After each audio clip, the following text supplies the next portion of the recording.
Yop les petits potes, c'est Coucou et aujourd'hui on se retrouve pour une nouvelle vidéo. Comme d'habitude, ça fait très longtemps qu'on n'a pas sorti de vidéo. Je pense que ça va être ma nouvelle intro finalement. Bref, la dernière fois on avait fait la préparation de notre Summer Buddy. Donc aujourd'hui, il fallait que je vous fasse un débrief de comment perdre du poids. Même si c'est plus trop la saison, c'est toujours bon d'avoir quelques petits conseils concernant la perte de poids. Donc déjà, la perte de poids se résume en une équation. C'est l'énergie apportée moins l'énergie dépensée. Il faut que le résultat soit négatif, bien sûr. Plus on dépense d'énergie, mieux c'est. Et moins on apporte d'énergie, mieux c'est. Attention, il faut que justement cette énergie apportée couvre quand même vos besoins journaliers. Entre parenthèses, que votre corps a besoin pour fonctionner normalement. Pour faire simple, en gros, la perte de poids, c'est il faut dépenser plus que ce qu'on apporte à notre corps. Dans les faits, c'est simple. Après, il y aura quelques petites précisions. Et dans cette vidéo, on va voir du coup ces précisions et comment jouer sur ces deux paramètres, l'énergie apportée et l'énergie dépensée. Est-ce que vous êtes prêts? Si oui, on peut commencer. Petite précision, quand on parle de perte de poids, on parle plus précisément de perte de gras. On va pas essayer de perdre du muscle, ce serait un peu débile. Donc, pour perdre du gras, comme je l'ai dit en début de vidéo, on a l'énergie apportée et l'énergie dépensée. Premier paramètre, on va parler de l'apport, l'énergie apportée. Donc, quand on parle d'énergie, on parle surtout de kilocalories. Et du coup, les kilocalories, c'est l'unité de mesure. Ce sera plus facile comme ça pour vous de suivre. Donc, dans l'apport, il y a 3 groupes de nutriments. Les glucides, les lipides et les protéines. Le premier nutriment, du coup, c'est le glucide. Donc, pour perdre du poids, il faut jouer sur les glucides, très important. Il faut faire attention à ne pas consommer trop de sucre rapide, tout simplement parce que ça élève votre glycémie à un point très élevé, qui induit un pic d'insuline et donc le stockage de gras. En plus des coups de barre, la sensation de fatigue après avoir mangé très sucré.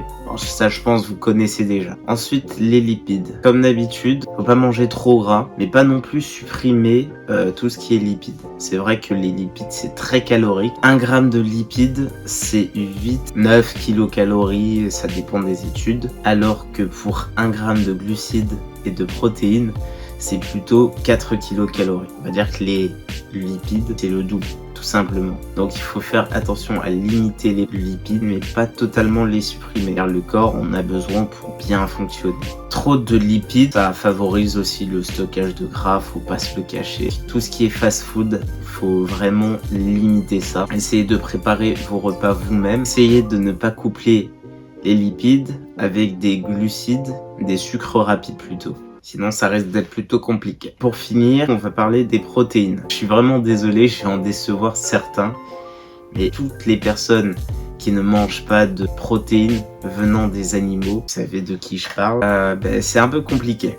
Comment dire? Donc, tout ce qui est protéines végétales, ça s'assimile moins bien que les protéines animales. J'ai lu dans un article qu'il fallait à peu près 3 fois plus de protéines végétales pour avoir un même apport équivalent à celui des protéines animales. Du coup, malheureusement pour vous, les véganes, oui, je l'ai dit. Bon, c'est bon, je l'ai dit. Malheureusement pour vous, ça va être un peu compliqué. J'ai oublié aussi de vous dire que vous pouvez manger beaucoup et quand même perdre du gras. Vous avez vu un peu dans ma vidéo.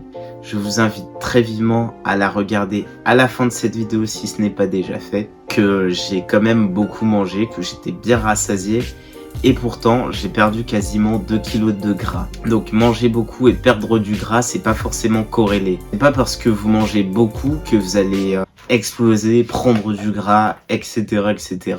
C'est juste parce que vous mangez mal et beaucoup, ou mal et peu, que vous prenez du gras. Vous pouvez manger bien et beaucoup, ou bien et en petite quantité, et aussi perdre du gras. Ça, c'est totalement normal. Pour manger beaucoup, il faut bien manger.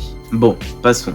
Le dernier point que je voulais aborder avec vous, c'est tout ce qui concerne les fibres. Donc les fibres, pour la perte de poids, c'est excellent. De 1, parce que ça permet de nous rassasier, et de 2, parce que ça permet de lisser les pics d'insuline. Ça, on vous l'a jamais dit, mais pour moi, je trouve ça excellent. Tout simplement parce que Imaginons que vous mangez un dessert un peu sucré. Vous pouvez compléter ça avec par exemple des fibres, imaginons des lentilles ou des trucs comme ça, et ça lissera quand même vos pics d'insuline, ce qui est incroyable, on va pas se le cacher, simplement parce que après ça vous n'aurez pas de stockage de gras. Je sais, c'est incroyable, ne me remerciez pas pour ça, c'est gratuit, ne me remerciez pas. Avant de passer au second paramètre, qui est du coup la dépense, je vais vous donner 3 petits conseils très importants en ce qui concerne l'apport. Tout d'abord, il est important de se faire plaisir, donc pas en excès non plus, mais que manger soit quand même un plaisir pour tenir ça sur le long terme. Ensuite, il faut préparer tous ces repas soi-même. Malheureusement, les burgers déjà prêts, les trucs comme ça, vous avez compris ce que je voulais dire. Ensuite, petit game changer, comme je l'ai dit, les fibres, important. Et surtout, s'il vous plaît, essayez de favoriser les légumineuses. Donc lentilles, haricots rouges, haricots blancs.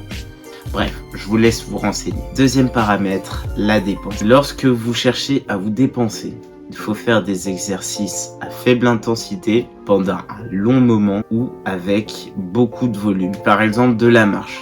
C'est un exercice à faible intensité et un exercice très long. Et ça vient taper dans les stocks de gras. Je vous donne vraiment beaucoup de conseils. Il faut s'abonner. Abonnez-vous pour me soutenir. Vraiment, je vous donne des conseils. Donc, si vous faites de la musculation un peu comme Bibi, cherchez surtout à avoir des exercices polyarticulaires. Des exercices qui utilisent plusieurs muscles, plusieurs articulations pour aller chercher un max de calories dépensées. Ça, pour une perte de gras, c'est très important. Un point aussi que je voulais vous dire, c'est que en faisant du cardio, vous pouvez élever votre VO2 max. Donc la VO2 max, qu'est-ce que c'est? Si je me trompe pas, c'est la quantité maximale d'oxygène que votre muscle est capable d'utiliser pendant un effort. Si je me trompe pas, ça doit être ça. Quand vous faites du cardio, vous élevez la VO2 max et les mitochondries. À savoir que les mitochondries, du coup, c'est ceux qui viennent piquer du gras et l'utiliser pour alimenter la cellule. Même au repos ou même à l'exercice, vous brûlez du gras. C'est un game changer. C'est un petit tip comme ça que je vous donne. C'est gratuit, je sais. En vrai, je pense que j'ai donné pas mal de conseils, peut-être, et j'espère que vous appliquerez du coup tous ces conseils. Maintenant, c'est à vous de les appliquer. Vous me direz en commentaire ce que vous en avez pensé. Donc voilà les petits potes, j'espère que la vidéo vous a plu. Si c'est le cas, lâchez le petit pouce en l'air, le commentaire, le partage et l'abonnement. Passez faire un petit tour sur mon Instagram et mon Discord. Quant à nous les petits potes, on se dit à la prochaine pour une nouvelle vidéo.